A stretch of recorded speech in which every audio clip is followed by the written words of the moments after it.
Hari ini, kita hidup dalam Indonesia yang bebas memilih pemimpin, menyampaikan pendapat, dan menikmati keragaman suara dalam masyarakat. Tapi, kebebasan ini bukan hadiah, ini hasil perjuangan. Tahun 1998 menjadi titik balik besar bagi bangsa Indonesia. Saat suara rakyat bergema, mengguncang kekuasaan yang telah berdiri kokoh selama 3 dekade.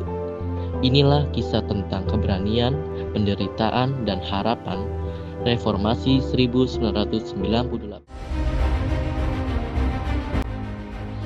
Setelah menggantikan Soekarno pada 1966, Soeharto memimpin Indonesia di bawah rezim Orde Baru. Pada awalnya, pemerintahannya membawa kestabilan ekonomi dan pembangunan infrastruktur. Namun seiring waktu, kekuasaan Soeharto menjadi semakin otoriter. Kebebasan pers dibatasi, kritik dibungkam, dan oposisi dipersekusi. Pemerintahan dijalankan oleh segelintir elit yang terhubung dengan kekuasaan dan militer.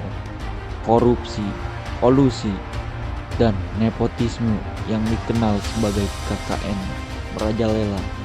Sistem politik diseragamkan dan rakyat tidak punya ruang untuk memilih secara bebas. Titik didih terjadi saat krisis moneter Asia melanda pada tahun 1997. Rupiah jatuh dari 2.000 menjadi 17.000 per dolar Amerika Serikat. Harga kebutuhan pokok melambung tinggi, pengangguran meningkat, dan lapisan bawah masyarakat terpukul keras. Ketidakadilan ekonomi semakin terlihat. Sementara rakyat menderita, elit kekuasaan tetap mempertahankan gaya hidupnya. Di tengah krisis itu, suara-suara perlawanan mulai menguat. Mahasiswa dari berbagai kampus menjadi garda depan perubahan. Mereka turun ke jalan membawa 3 tuntutan utama: turunkan harga, bersihkan KKN, dan lengserkan Soeharto. Aksi-aksi damai dijawab dengan represi. Aparat keamanan tidak ragu membubarkan demonstrasi dengan kekerasan. Namun, semangat mahasiswa tidak padam. Semakin ditekan, semakin besar gelombang perlawanan. Puncaknya terjadi pada 12 Mei 1998 saat 4 mahasiswa Universitas Trisakti tewas ditembak oleh aparat dalam sebuah demonstrasi damai. Tragedi ini menyulut amarah nasional. Kerusuhan besar pecah di Jakarta dan beberapa kota lain. Banyak korban berjatuhan, termasuk dari komunitas Tionghoa. Gedung-gedung dibakar, toko-toko dijarah, dan rakyat kehilangan rasa aman. Indonesia berada di ambang kehancuran. Tekanan rakyat dan desakan dari dalam kabinet akhirnya membuat Soeharto tak punya pilihan. Pada tanggal 21 Mei 1998, ia mengumumkan pengunduran dirinya di Istana Merdeka. Sebuah era berakhir dan era baru, era reformasi, dimulai. Reformasi membawa banyak perubahan yang signifikan dalam sistem kenegaraan, diantaranya adalah pemilu dilakukan secara langsung, jujur, dan adil. Presiden tidak lagi dipilih oleh MPR melainkan oleh rakyat. Kebebasan pers dijamin. Lembaga-lembaga seperti KPK, Komnas HAM, dan Mahkamah Konstitusi didirikan. Dan amandemen Undang-Undang Dasar 1945 dilakukan untuk membatasi kekuasaan dan memperkuat partisipasi rakyat. Namun, di balik perubahan itu, tersimpan kisah-kisah personal yang menyentuh. Kami mewawancarai seorang warga Jakarta pada masa itu.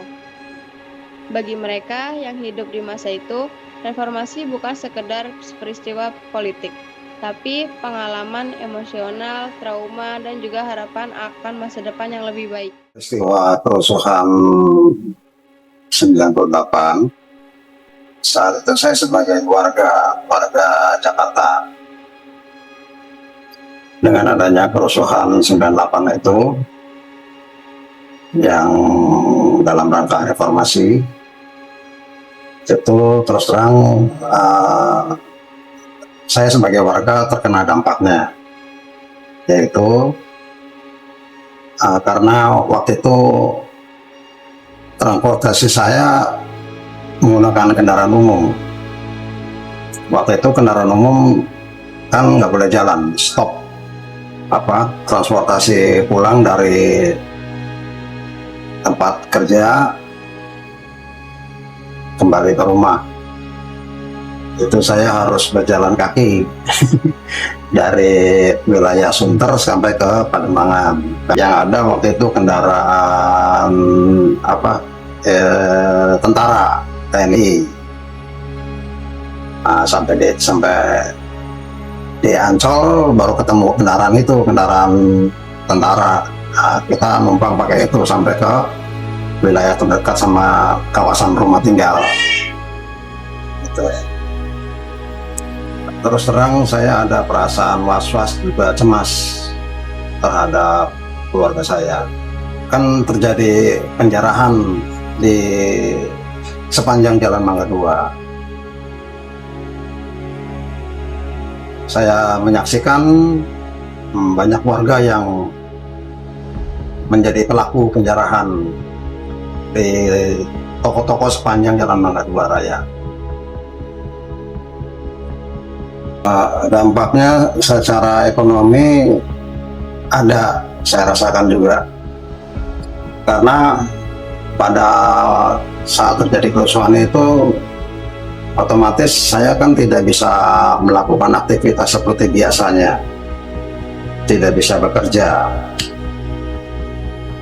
Ada rasa cemas, was-was, khawatir terhadap keluarga saya, karena takutnya kerusuhan itu merembet ke wilayah tempat tinggal saya.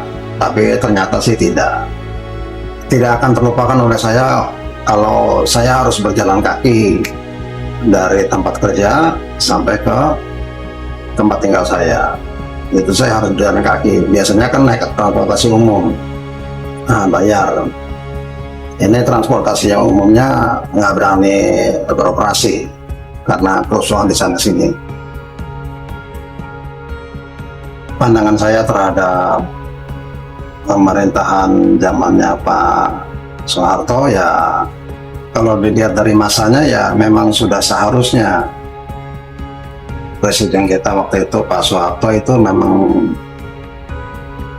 sudah seharusnya melepas jabatannya gitu loh, dan melepaskan jabatannya dan diberikan kepada pemimpin yang lain, presiden yang lain. Dengan lengsernya Pak Harto waktu itu, ya saya sih berharap supaya pemimpin yang berikutnya, pemerintahan yang berikutnya berharap lebih baik saja dari zamannya Pak Harto. Kenapa sampai harus terjadi gitu loh kerusuhan 98 itu, sementara karena peristiwa itu sampai memakan korban jiwa dari para mahasiswa yang demonstran. Ada berapa waktu itu? 3 atau berapa? 4 ya. Ada 4 mahasiswa yang menjadi korban. Harusnya tidak seperti itu.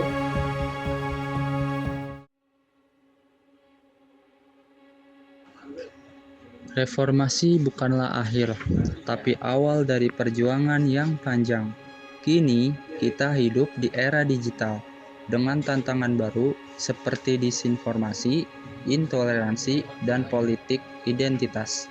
Namun, semangat reformasi tetap relevan, menjunjung demokrasi, menolak penindasan, dan memperjuangkan keadilan sosial. Generasi muda hari ini mewarisi hasil perjuangan itu, tapi warisan ini bukan untuk disimpan, melainkan untuk dijaga, dilanjutkan, dan diperjuangkan kembali jika perlu. Karena sejarah mengajarkan kita satu hal, kekuasaan tanpa kontrol akan kembali menyimpang. Reformasi bukan sekedar kenangan, ia adalah panggilan untuk terus berpikir kritis, peduli terhadap sesama,